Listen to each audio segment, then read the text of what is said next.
வணக்கம். இன்னைக்கு நாம தலைவர் தம்பி தலைமையில் அப்படிங்கிற ஒரு தமிழ் திரைப்படத்தை பத்தி கொஞ்சம் ஆழமா அலச போறோம். ஆமா. உங்களுக்காக பரத்வாஜ் ரங்கன், தமிழ் டாக்கீஸ், அப்புறம் காக்கீஸ் டாக்கீஸ் மாதிரியான விமர்சகர்களோட கருத்துக்கள். அது மட்டும் இல்லாம பிங்கு பாக்ஸ் சேனல்ல இருந்து பொதுமக்களோட விமர்சனங்களையும் ஒன்னா தொகுத்திருக்கோம். சரி. படத்தோட கதைக்குரு ரொம்பவே சிம்பிள். ஒரே தெரு, அடுத்தடுத்த வீடு. ஆமா. ஒரு வீட்ல கல்யாணம், இன்னொரு வீட்ல சாவு. ரெண்டுமே ஒரே முகூர்த்த நேரத்துல நடக்கணும்னு ரெண்டு குடும்பமும் சண்டை போடுது. ரொம்ப விசித்திரமான ஒரு சூழல். இந்த பிரச்சனைய அந்த ஊர் தலைவர் எப்படி சமாளிக்கிறாருங்கிறதான் கதை. இப்ப கேள்வி என்னன்னா, இந்த சின்ன ஐடியாவை வச்சு ஒரு முழு படத்தையும் சுவாரஸ்யமா நகர்த்த முடிஞ்சதா? ஏன்னா இத பத்தி கருத்துக்கள் ரெண்டா பிரிஞ்சிருக்கு. இதுல சுவாரஸ்யமே அதுதான்.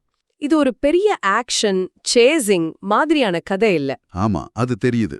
முழுக்க முழுக்க ஈகோ, அதாவது தன்முனைப்பால வர்ற ஒரு சின்ன பிரச்சனை. இந்த சிக்கலான அதே சமயம் கொஞ்சம் காமெடியான சூழலை ஜீவா ஒரு அரசியல்வாதியா எப்படி கையாள்றாங்கிறத சுத்தி தான் கதை நகருது. இந்த படத்தை நிறைய பேர் தமிழ்ல ஒரு மலையாள படம்னு சொல்றாங்களே, அது ஏன்? வழக்கமான ஹீரோயிசம், பஞ்ச் டயலாக், சண்டை, பாட்டு இதெல்லாம் இல்லாம ரொம்ப யதார்த்தமா இருக்கிறதாலயா? கரெக்ட். பரத்வாஜ் ரங்கன் கூட இத ஒரு ட்ரை காமெடி மற்றும் லோக்கி டிராமான்னு சொல்றாரு. ஆனா அந்த வார்த்தைகளுக்கு அர்த்தம் என்ன? நல்ல கேள்வி. அந்த மலையாள படம்ங்கிற ஒப்பீடு ரொம்ப முக்கியம். பிரம்மாண்டத்தை விட இயல்புக்கு முக்கியத்துவம் கொடுத்திருக்காங்கன்னு அது சொல்லுது. ஓகே. பரத்வாஜ் ரங்கன் ட்ரை காமெடின்னு சொல்றது ஒரு குறிப்பிட்ட நகைச்சுவை பாணிய.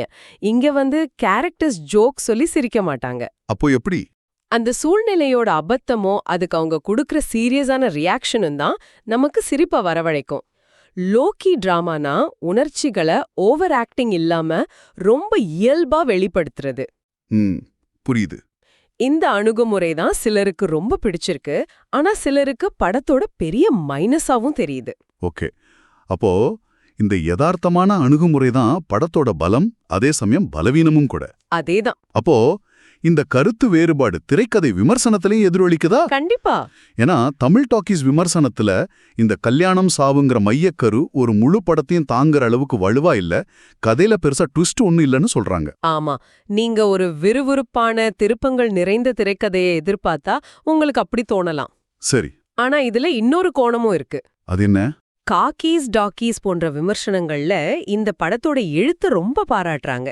அவங்க என்ன சொல்றாங்கன்னா, படத்தோட பலம் அந்த மைக்கரு இல்ல. அப்போ எது பலம்? அது சுத்தி வர்ற சின்ன சின்ன கிளைக்கதைகள் தான்.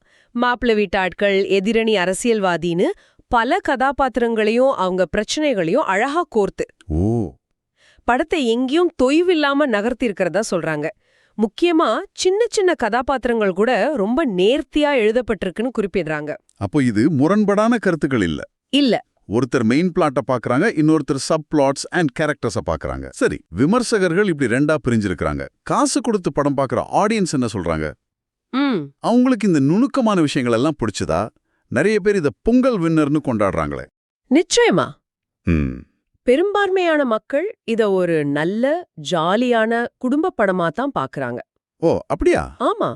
ஆனா சுவாரஸ்யமான விஷயம் என்னன்னா, விமர்சகர்கள் மத்தியில இருந்த அதே பிளவு மக்கள் மத்தியிலயும் இருக்கு.